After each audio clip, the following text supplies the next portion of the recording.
Добар ден, почитувани, вие следите најновата Телма амбуланта. Петочното издание го реализираме во соработка со клиничката болница Жан Митрев.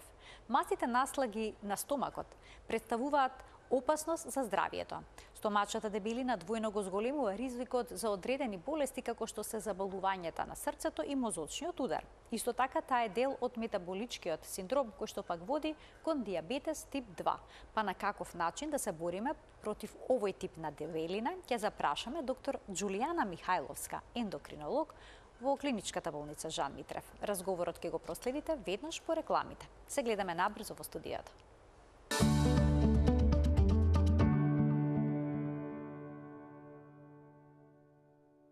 Стомачната дебелина велат дека е аларм за нарушено здравје.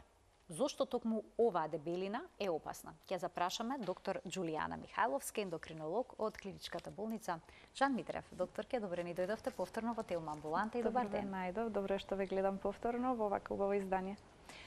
Проблемот со дебелината е присутен насекаде, вела дека има епидемија на дебелина. Но стомачната дебелина се издвојува како посебен ризик фактор. Зошто е тоа така? Па тука би додала дека не само стомачната, туку општо познато како дебелина, која што можеме да ја поделиме нели на внатрешна или околу органите или висцерална дебелина и периферната дебелина која што се манифестира на голо око може да се види, е ризик фактор за многу болести понатаму во текот на животот. Проблемот е тоа што луѓето уште во млада возраст, да речеме, па веќе и децата, каде што денеска во денешно време се повеќе младите се како целна група со која што треба да се работи за воспоставување на здрав режим на исхрана и здрав начин на живот, каде што не би се соочиле со вакви проблеми во понатамошниот тек на животот. Ова се увиде, се утврди дека е ризик за понатамошни болести, како што се хипертензија, диабет, инсулинска резистенција, висок крвен притисок, па и понатаму нели посериозни многу компликации. Како напредува возраста, така се потешко можеме да се справиме со килограмите, затоа што порано во млада возраст тоа е водесто, тоа е повеќе порастресито. Како старееме, се повеќе и повеќе нели естрогенот опаѓа кој што ни помага во борбата против да речам против дебелината. Воедно и останатите параметри кои што не штитат опаѓаат, односно се намалува нивниот ефект и така доаѓа до сушење на тоа масно ткиво, народски кажано, и таложење на места каде што не треба да се таложи и тука веќе имаме не само естетски, туку и здравствен проблем. Дали децата кои што имаат покачена телесна тежина ќе имаат проблем со килограмите подоцна во животот? Многу веројатно. Знаете, дебелината е не само, например, сите викаме јадеш многу, имаш проблем со количината на храната што се внесува. Меѓутоа, според Светската здравствена организација, веќе дебелината спаѓа е дефинирана како болест на зголемен внес на зголемен калориски внес на храна која што не се троши и која што се депонира во телото. Така да со текот на годините, да речеме, храната можеме да ја регулираме, можеме некако да влијаеме на тој фактор. Меѓутоа, генетиката, значи наследниот фактор, факторите од околината, општеството, социјалата, средината, самата по себе, ни наметнува некаков ритам на однесување, на функционирање, кој што дополнително ни ја отежнува состојбата, нели, со таа состојба. Меѓутоа, доколку овие се неменливи фактори, да речеме, значи социјалниот статус, генетиката, тоа не може да се промени. Единствено на што можеме ние докторите да влијаеме или вие самите како пациенти да влијаеме, може со правилен или со контролиран внес на храна. Многу пациенти кога ќе дојдат во амбуланта кажуваат што и да внесам се ми се лепи, а не јадам толку. Знаете, денеска имаме, вистина е дека имаме и такви пациенти кај што се склони кон дебелење, меѓутоа сепак се испоставува, како што текот на времето покажува, дека храната итекако е важен фактор во оваа целокупна состојба. Затоа што ние можеме и воопшто, например, да не внесуваме нешто многу храна, меѓутоа проблемот е дека ние не го трошиме тоа. Значи физички сме неактивни. Физички сме неактивни. Значи може да постои на пример вие да јадете денеска и една салата, меѓутоа вишокот што го имате веќе од претходно, вие нема да го потрошите и автоматски не намалувате тежина, можеби нема да покачите, меѓутоа нема и да намалите и покрај тоа што сте изеле само една салата. Затоа што не сте почнале да трошите и да влегувате во минус. Бидејќи нашиот организам е на еден тип на часовник. Тој цело време се движи напред. Конкретно за проблемот со дебелината, ние мораме да го стопираме и да почнеме да го враќаме назад. Односно, тој анаболен метаболизам, значи тоа создавање на масно ткиво, натрупување на масните наслаги, мораме да го стопираме и потоа да почнеме полека да го трошиме. Како што настанува, тоа е еден хроницитет кој што трае многу време, и сега пациентите кога ќе одлучат дека јас од денеска се менувам, и очекуваат брзи резултати. Тука имаме, да речам, мали проблеми во третманот на тие пациенти, бидејќи очекуваат дека ќе имаат исто така брзи резултати како што би посакале, нели? Меѓутоа, треба да го знаеме моментот дека како што настанала дебелината, така треба да очекуваме дека ќе се намалува и тоа е најздравиот начин на намалување на телесната тежина. Постепено. Без при тоа да имаме висната кожа, да имаме некакви нус ефекти од дебелењето, односно од слабењето, поправајќи едно да расипеме друго, па да треба да одиме на некои други корекции, што не важи за пациентите кои што се со екстремна дебелина. Тие секако дека може со текот на слабењето дека ќе треба некоја дополнителна естетска интервенција да применат поради виснатата кожа. Така е. И сега споминавте дека дебелината не е само естетски, туку и здравствен проблем, но има еден парадоксален термин на кој што може да ни идеме, а тоа е здрава дебелина. Па постои ли нешто такво?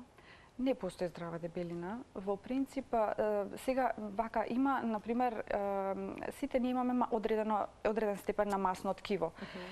Тоа е пожелно да се има, секако, за посебно на одредени места од телото, каде што ни служи секако како еден, да речам, изолаторен момент, хормонски момент и се останато, кој што како масното ткиво како функција го има.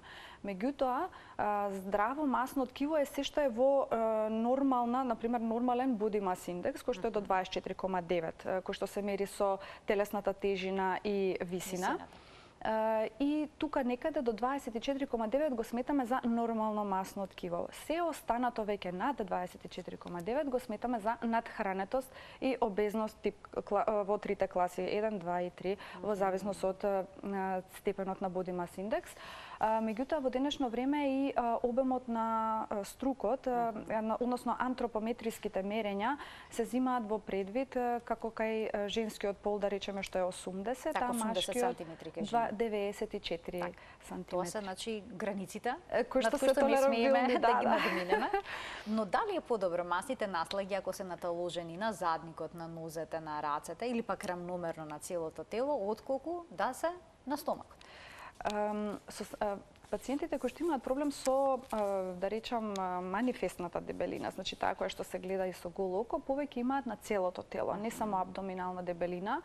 И тие ни се, да речам, полесни пациенти за третман од аспект на тоа дека веднаш штом ќе се створи некаков процес на слабење, тие ќе почнат да слабеат. Први на лицето, потоа се рацете, нозете и на крај е стомакот. Тоа се најтврдокурните масни наслаги. Тешката регија за слабење и затоа, например, стомачната дебелина, која што е особено изразена кај машкиот пол, тука имаме проблем со, да речам, евидентирање на тоа слабење, бидејќи килограмите потешко се симнуваат. Но, од друга страна, имаме намалување на обемот. Затоа, например, психолошкиот момент, односно прегледот кај ендокринолог е многу важен од аспект на тоа дека ние сето ова им го кажуваме на пациентите и го подготвуваме за процесот на слабење, кој што е долготраен и мора да се биде издржлив, дисциплиниран и решителен. Доколку не сме такви, значи веќе имаме огромен процент на пациенти кои што може да се пофалиме дека имаме добри резултати, меѓутоа има и голем дел од пациентите кои што се измачиле, се да речам се насочиле на тоа само да го прават и дека мора да успеат и потоа со текот на времето како ќе проречат на посетите, јас на пример ќе кажам за месец дена, он нема да дојде за месец дена пошто е добар, ќе дојде за 6 и така, и со текот на времето веќе пак почнува да се прилагодува на тие општествени, околински, социјални, неменливи фактори да го превземаат, нели, да стануваат доминантни и тука повторно да ги покачуваме килограмите. Да се навратам на прашањето, значи кај пациентите кои што имаме абдоминална дебелина, тие најчесто слабеат во обем. Значи тие не слабеат во килограми, може сега се разбира, меѓутоа тоа е подолг процес. Поспориот процес каде што можеме да евидентираме вистински резултати од слабењето се намалување на обемот. Па така пациентот ќе дојде и ќе рече од XL сега се намалив на L, намалив на број, еве гледајте тука ми се шири кошулата и веќе се приметува дека и тој е задоволен, без разлика што не е намалил на пример на телесната тежина, бидејќи топењето на масните наслаги е многу долг и тежок процес. Каде што во тој процес имаме и стагнација, имаме и покачување, имаме и намалување и тоа е сосема нормално. И пациентите мора тоа да го знаат, дека во секој процес на слабење не значи дека ако се стагнира, се прекинува процесот на слабење. Значи тоа е само циклус кој што треба да се премине, да се надмине и потоа повторно да се продолжи нели со тој надолен процес. За мажите покарактеристична оваа стомачна дебелина, односно пивскиот стомак го нарекуваат, а кај жените се јавува особено во периодот на менопаузата. И тогаш тие се жалат дека што и да направат, каков режим на исхрана и да применат, сепак таа стомачна дебелина е тврдокорна, упорна и никако не може да се елиминира. Што е одговорно за појавата на стомачна дебелина на оваа возраст кај жените? Вака, најчесто се обвинува тука естрогенската дефициенција, односно естрогенскиот дефицит или намалување на нивото на естрогенот во крвта, кој што нормално се случува. И тука веќе да речеме се бориме и со уште еден фактор плюс на кој што можеме да влијаеме, нели со вештачка субституција или вештачка замена на естрогенот, меѓутоа и тоа си носи некои последици или ризици по здравјето и да речеме дека би препорачале баш кај тие пациенти поголема внимателност во однос на исхраната како единствено нешто кое што можеме да влијаеме и можеме да го регулираме тоа, бидејќи овие други работи не можеме. Кај тие пациенти кои што не им пречи да речам естрогенскиот заместителен момент, може да им се предложи и замена со естрогенската терапија, но тоа не значи дека нема да бидат повторно со покачена телесна тежина, нели, ако секако се претерува со овој од овој дел од третманот на регулација на внесот на храна. Кога зборуваме за стомачата абдоминалната дебелина, кои масти се всушност проблематични? Дали во нешто се подкожни или пак тие што се наоѓаат меѓу тие масни наслаги што се наоѓаат меѓу органите? Висцералните мастини се поголем проблем. Тие што се меѓу органите. Тие што се меѓу органите, така е, затоа што тие всушност ја гушат функцијата, освен кај бубрегот, нели, бубрег во лој. Значи масните наслаги околу органите се тие кои што всушност го оптеретуваат дополнително органот да функционира нормално. И дополнително може да доведе до негово оштетување со, да речам, или губење на функцијата, или пореметување на функцијата. И тука веќе имаме, и затоа, например, се плашиме кај пациентите со воопшто со дебелина, затоа што тие чим имаат периферна, сигурно имаат и висцерална, се плашиме кај нив и се обидуваме да ја подкренеме свесноста дека треба да се превземе нешто, бидејќи многу пациенти со покачена телесна тежина не се доживуваат себе си дека се такви, значи дека имаат проблем со килограмите. Тоа исто е, да речам, виновна за тоа и средината, значи како средината ја доживува. Многу често пациентите со покачена телесна тежина и фамилијарно се со покачена телесна тежина, значи ако мајката многу често и ќерката, ако таткото многу често и ќерката и мајката, значи има некоја тука поврзаност како стил на живот, како режим на функционирање на тоа семејство и затоа е многу важно да се превенираат сите компликации кои што би настанале заради таа висцерална дебелина, која што секако би се решила или со фармаколошка терапија, нели како помош, како поддршка, меѓутоа секако и диететскиот режим кој што е многу досаден. Ние цело време нели само тоа ајде, цело време го збориме тоа, меѓутоа се увиде дека барем во денешно време постојат многу начини на кои што можеме да најдеме некој собствен режим на исхрана кој што нема да не тера да се мачиме. Јас тоа го кажувам, значи они ќе дојдат и ќе кажат ама јас пробав ова, пробав ваква диета, пробав онаква диета и не успевам, значи се изморувам и тоа е нормално, значи кога нештото се дава со однапред утврден протокол, тоа со текот на времето веќе се занемарува и веќе ни се здосадува, затоа што тоа не е ден, не е два, тоа се години во прашање и живот во прашање. Затоа секогаш препораките и ќе дојде имате ли некое ливче да ми дадете. Значи не е поентата за ливче. Поентата е да се створи доволен внес за организмот само колку да се задоволат нормалните функции, без при тоа да се претерува, а да не се мачи организмот. Односно да не се мачи сега пациентот што треба денеска да јадам, нели? Ако земам нешто друго, дали може со ова да го заменам? Тоа е премногу оптеретувачки за сите, не само за пациентот. И затоа е најдобро да се створи навика дека се што сме јаделе до сега треба упола да го скратиме, за да имаме евидентен, така е, за да имаме евидентно подобрување на сите овие работи кои што претходно ни се наталожувале. Пред да преминеме и детално да ги обработиме стратегиите за намалување на килограмите, уште неколку прашања би ви поставила кои што се однесуваат на наталожените масти во организмот, пред се на оние во стомакот, на висцеларните масти. Дали има вистина дека натрешните масти, висцеларните, се однесуваат како ендокрин орган? Да. Вистина дека всушност може да ни направат некакво нарушување со хормоните во телото. Да, меѓутоа ендокрин орган се смета пред се масното ткиво.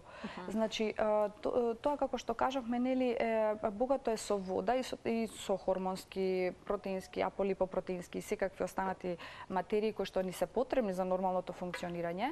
Меѓутоа моментот е дека не ни прави масното ткиво толков проблем во здравствената состојба од секретирачкиот момент, колку што ни прави проблем од неговото само, да речам, само постоење, само постоечки дел. Значи, кога тој постои, освен секрециите штетни што ги има и дополнително ослабување на органите значи, например, имаме замастен црн дроб, кој што со замастување на црниот дроб може да доведе до фиброза на црниот дроб. Значи, масните клетки веќе толку многу се намножуваат во црниот дроб, или да речем и панкреасот, без разлика, кои што веќе ги заменуваат нормалните клетки кои што функционираат.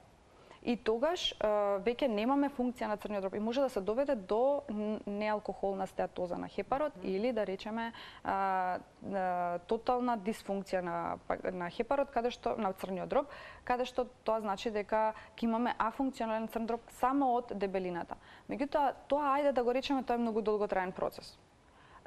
Брз процес, односно евидентен процес, се секојдневните проблеми со кои што се соочуваат пациентите со дебелина. Само тие доктори, само тие професионалци кои што се занимаваат со оваа проблематика можат вистински да кажат, и кои што живеат со тие пациенти, може да кажат со какви секојдневни проблеми се соочуваат тие. Првенствено со тоа дека не можат да најдат облека соодветна за нив. Не можат хигиенските навики нормално да ги спроведат. Не можат да облечат чорапи. Тоа не може, обичниот свет тоа не може да го разбере. Едноставно, кога живееме ние, пошто во денешно време начините на третман се веќе и модернизирани и веќе сите тие контроли дозволуваат на некој начин да станеме семејство со тие пациенти. Значи, животот со тие пациенти, можам буквално да кажам, како дел од нив, е дека со намалувањето на телесната тежина, нивниот живот комплетно се менува. Просто е неверојатно кога ќе дојде пациентот и ќе каже дека прв пат сам без помош се избањал или прв пат сам без помош отишол во продавница и се вратил. Значи, тоа е не само сатисфакција, тоа е огромен успех првенствено за здравјето на самиот пациент. И тоа е тоа што мене ме плаши, например, кога ќе дојде некој пациент за слабење, меѓутоа е веќе екстремно. Значи, зборуваме за килограми од 140, 188, 280 килограми. Тоа се пациенти кои што едва и стојат или не ни можат да одат. Рани се појавуваат по нозете, течат нозете. Тоа да не зборувам нели за масните наслаги кои што самиот пациент ги влече со себе, ги носи на себе. Меѓу нозете се појавува исто масни наслаги, па се тријат, па се ствараат рани. Значи тоа се некои состојби кои што обичниот свет од страна ќе го рече леле, види го пациентот као има проблеми со килажата. Меѓутоа тој нема проблеми со килажата, тој има проблеми со секојдневното функционирање. И затоа ми представува мене лично огромен предизвик, огромна благодарност имам до сите пациенти кои што до сега ги имам спроведено успешно, дека тие пациенти треба да им се овозможи посебен пристап, посебен третман, посебна благодарност за се она кои што они одлучиле, дошле, спровеле и имаат прекрасни резултати.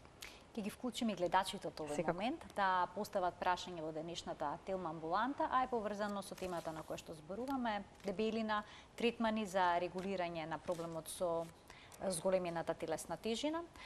Секако ќе проговориме делумно и за метаболниот синдром, но малку подолу во емисијата веќе споменавте дека е потребно да се направат промени во животните навики. Сега ние кога размислуваме за здравјето, сваќаме дека тоа е скапоцено и најважно, но тоа обично го правиме додека седиме во фотелја удобно, гледаме телевизија и најчесто смислуваме некои такви интелигентни алтернативни патишта да најдеме решение да ги намалиме килограмите, а при тоа да не направиме никакви промени во исхраната или пак во физичката активност. Па може ли со таков некој елегантен начин, да речеме чаеви за слабење, или пак, не знам, некои прашоци кои што се нудат на пазарот да се намали на вистина телесната тежина, а да продолжиме да јадеме со исто темпо и да не се движи?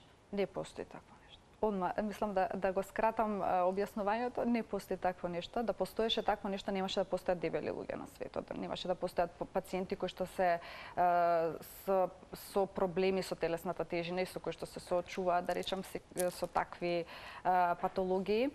Ќе имавме магично, нели, такво препаратче кое што ќе овозможеше трајно, да речам, губење на телесната тежина.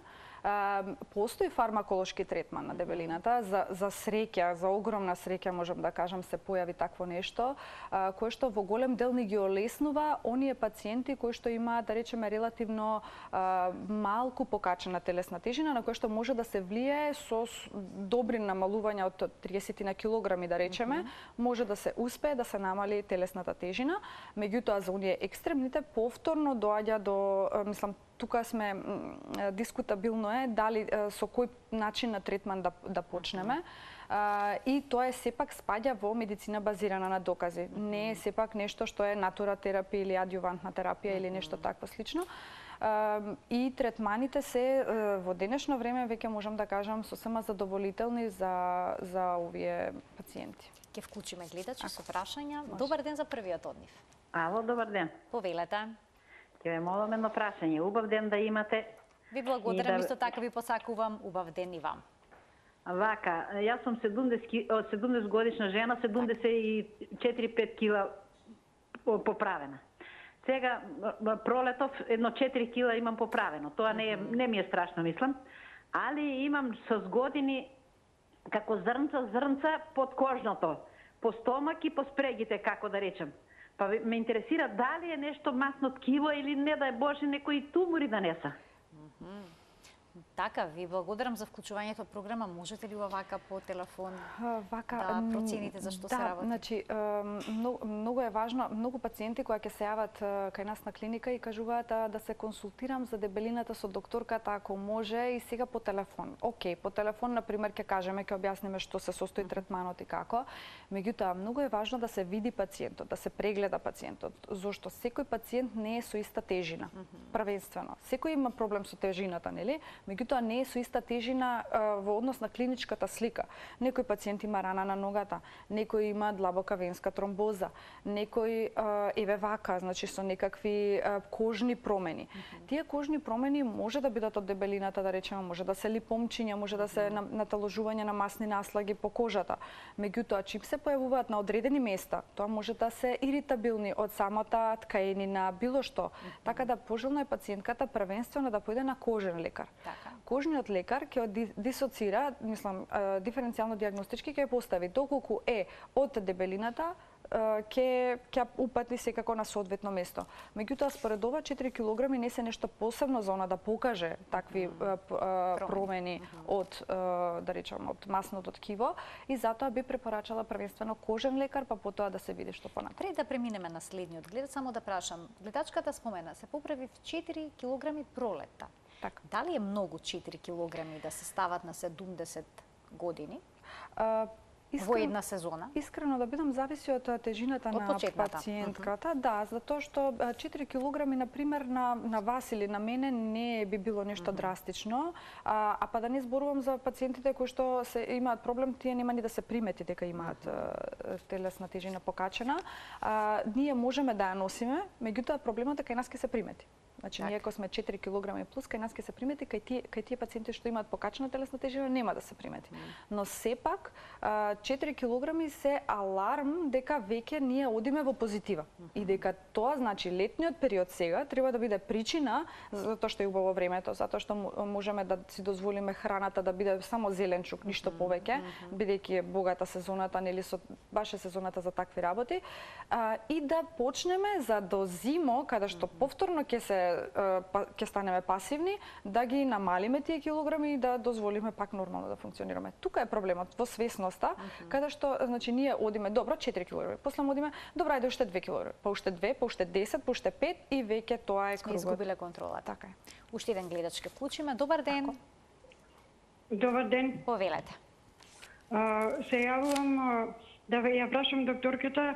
Јас сум 57 годишна жена во климакс. Имам 54 кила. Имам понекогаш ми се надува стомакот, а повеќе ми е надоен стомакот. Што е проблемот?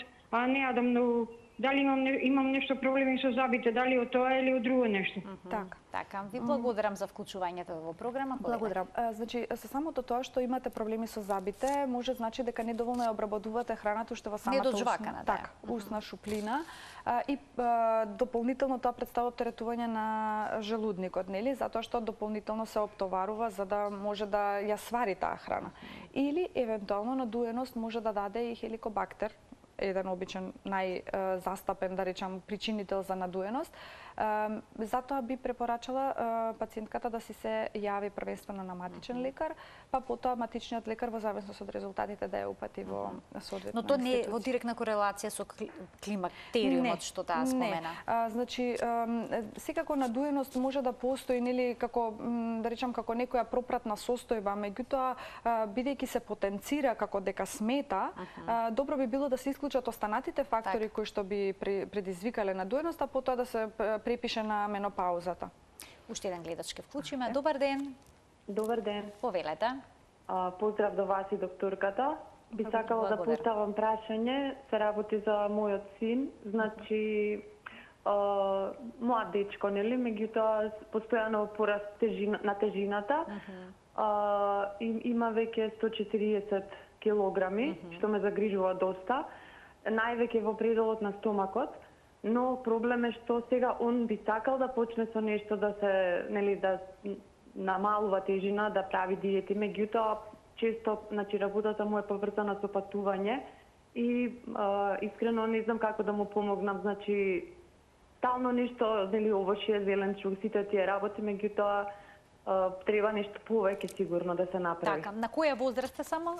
Ако може? 24. 24 годишна. Така, ви благодарам за вклучувањето во програма.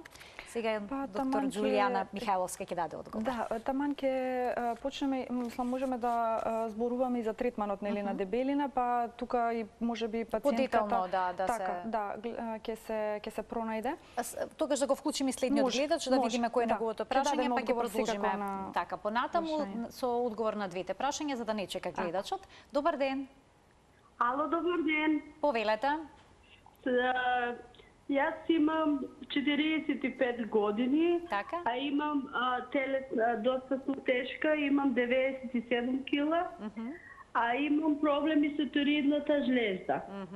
Пијам елтирокс од 100 секој ден, 7 дена, и дали сега ми рекоа докторите дека од тироидната жлезда се толку многу здебелува.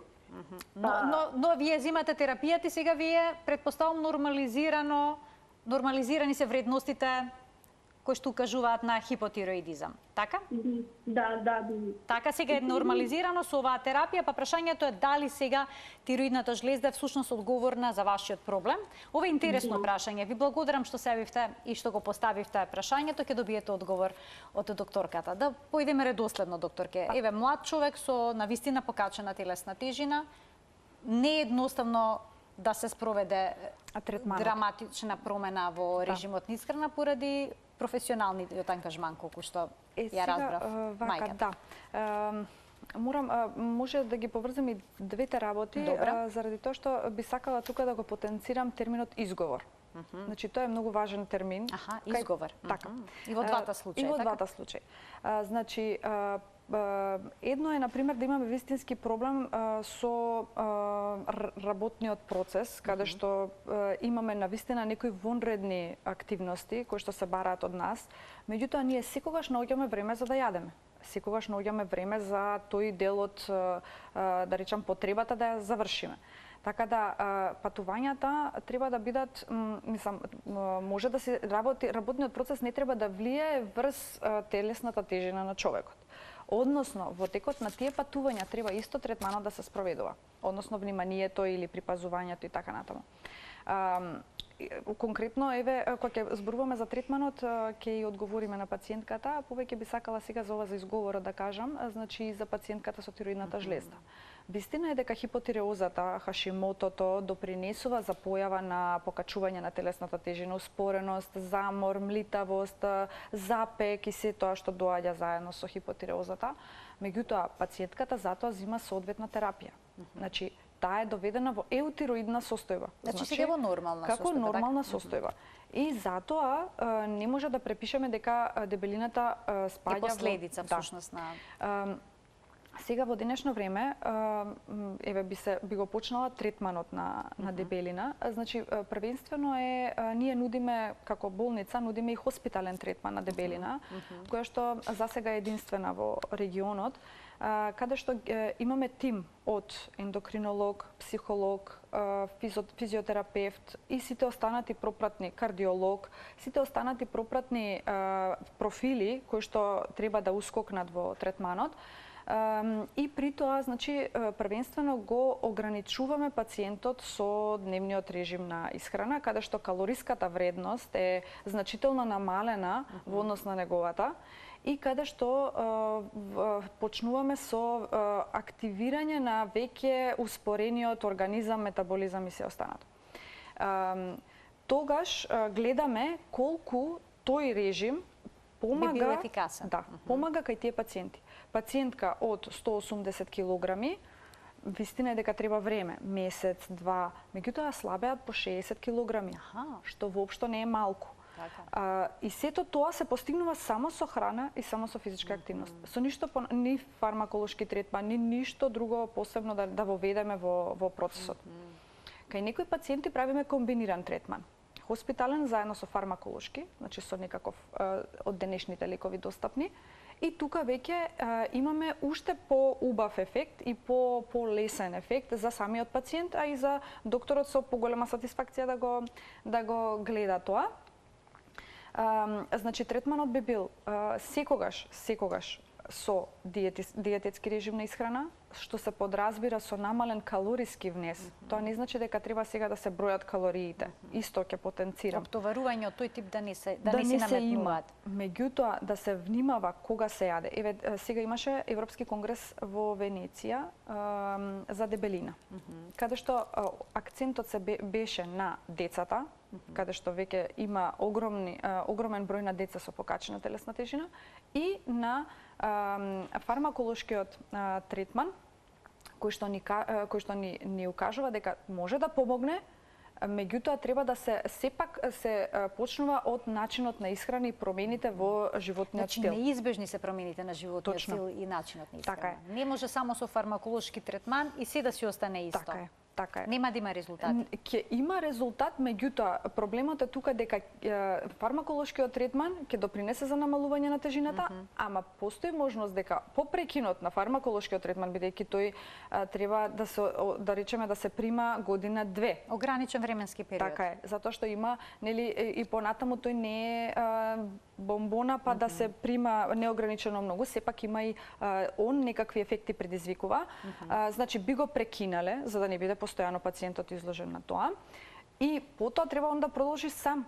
Треба да продолжи некако да живее. Така, значи ако он го нема воспоставено претходно овој режим функционален кој што би допринел за нормално функционирање, за намалување на телесната тежина, ние повторно ќе ги вратиме сите килограми назад. Значи нема враќање на стариот начин на живот.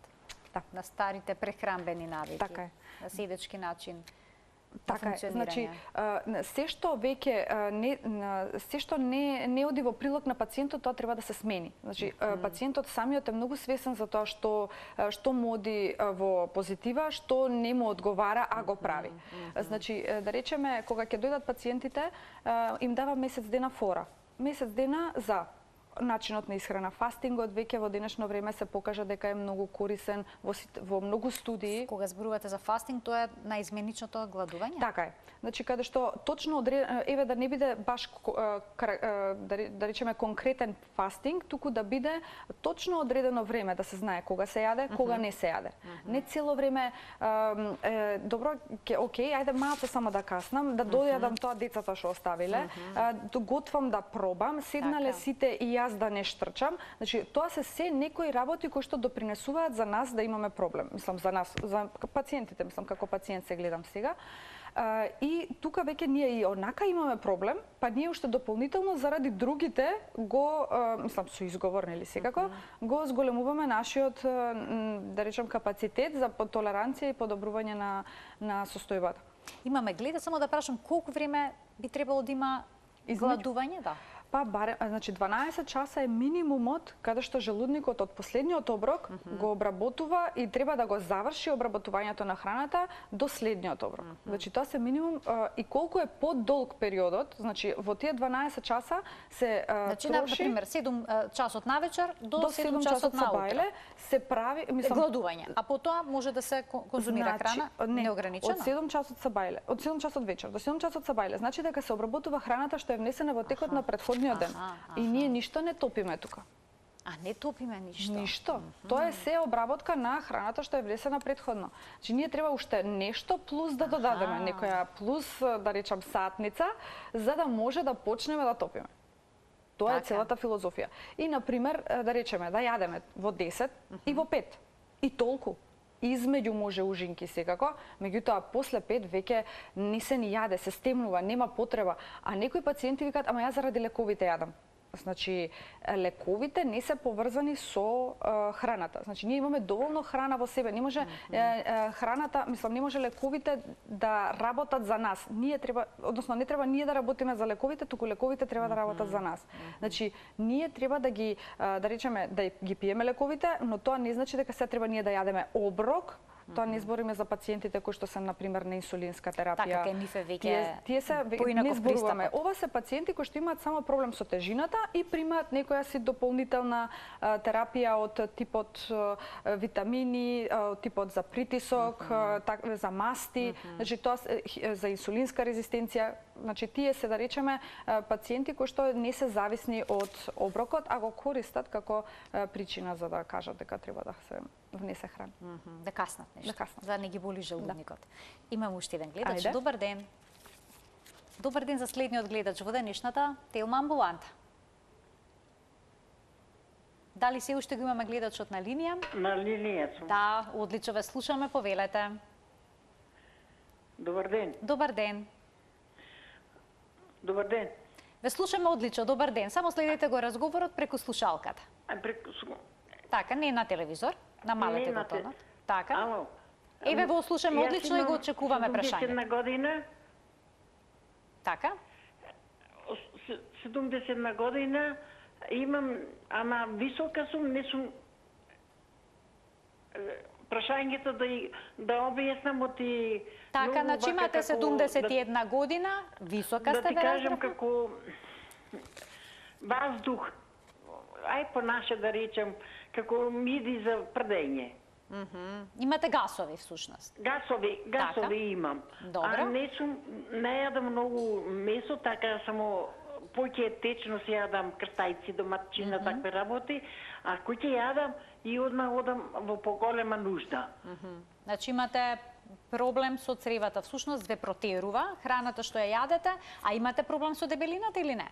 Не сум дебела, не. А, вие немате таков проблем. Добро, ви благодарам за вклучувањето во програма. Имате предвид дека денешната докторка е ендокринолог, не е гастроентерохепатолог, но еве сигурно може да даде некои насоки зошто би се создавале гасови по секој обрак. Веројатно тоа е пак не би навлегувала во друга специјалност, а меѓутоа начинот на исхрана многу влијае во создавањето на, односно разградбата на тие материи.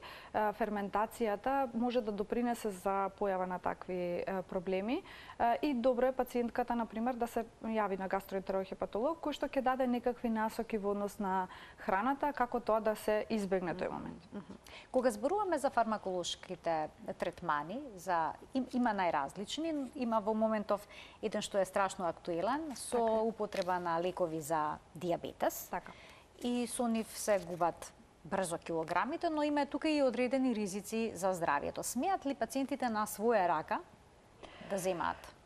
Да, тоа е многу добро прашање и тоа е многу важно да се потенцира, затоа што пациентите затоа постојат групи на лекови, затоа се поделиле лековите дека може да се користат кај едните пациенти, може да се користат кај другите пациенти. Значи, едно е да се користи кај пациент со дебелина и кај пациент со дијабетес и дебелина. Зошто? Препаратите кои што се користат за дебелина се потенцирани само за дебелина и нивното дејство е стриктно на тоа насочено. Додека кај пациентите со дијабетес, другите препарати кои што се користат, се наменети првенствено за намалување на телесната за намалување на гликемиските вредности, а при тоа како дополнително дејство е и намалувањето на телесната тежина. Значи, така, например, некако да го сватиме тоа грубо, дека пациентите кои што имаат проблем со дебелината, кога ќе се постават на некаква терапија за дебелина, треба да се следат. Значи, потребно е да се прави ехо на тироидна, треба да се направи ехо на абдомен, треба да се направи општа лабораторија. Тоа не е заради тоа што на некого нас нели ни текнало, туку заради тоа што има некои работи кои што мора да се следат. Например, познато е дека може да се створат камчиња во жолчка, може да се створи некое дополнително, да речам, наштетување, кое што не мора да значи дека е од лекот. Меѓутоа, ние треба да имаме нешто што било пред, односно пред да почнеме со третманот, и нешто што се случува во текот на третманот. Многу пациенти кога ќе се постават на терапија повеќе не се појавуваат. Они тераат, како тераат, така тераат. Немаме увид во никаква контрола. Значи, многу е важно да се, еве, например, послушните пациенти кои што се од друга страна, имам пациентка која што ослабела 88 килограми, пациентка која што ослабела 50 килограми.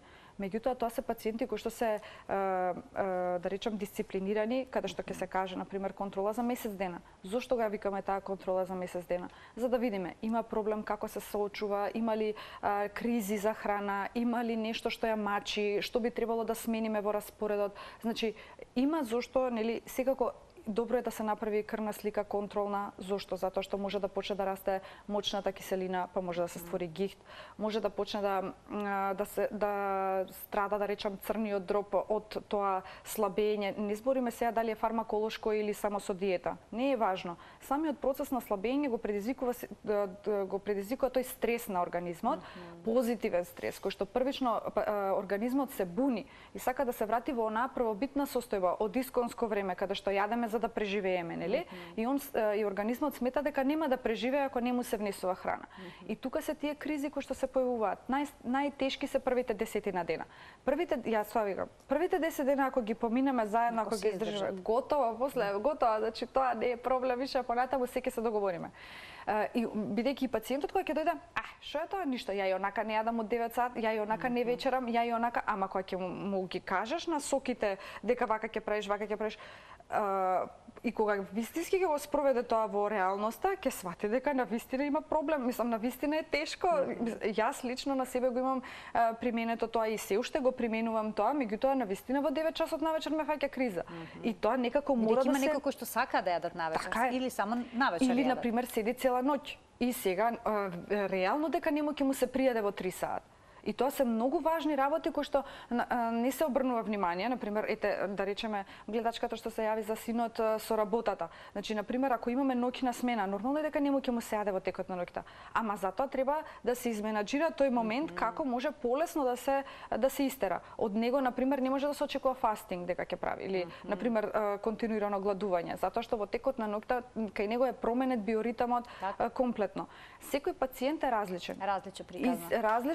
Различен пристап. За сите може би ќе важат некои слични совети, меѓутоа за секого различно ќе делува и различно. Индивидуализираниот пристап е всушност клучен за постигнување на резултатите при губењето на зголемената телесна тежина. Доктор, ќе ви благодарам многу за вашето денешно гостување. Благодарам, многу пријатно беше денеска вака како разговор си направивме од некоја општа тема која што ги засега буквално сите, значи не постои некој кој што во денешно време не се соочува со ова проблематика и навистина ги охрабрувам пациентите, односно ги охрабрувам сите навремено да почнат да си работат на себе и навремено да побараат помош доколку им треба. Ние им стоиме на располагање секогаш, во секое време, за евентуално да помогнеме и да поддржиме, да поттикнеме, да постигнеме добри резултати со кои што оние имаат нормален, среќен и здрав живот. Што е клучно. Така е. Ви благодарам уште еднаш за гостувањето, а ќе се заблагодарам на гледачите што беа денеска со нас во денешната телмамбуланта која што реализиравме во соработка со клиничката болница Жан Митрев. Ви посакувам пријатен ден.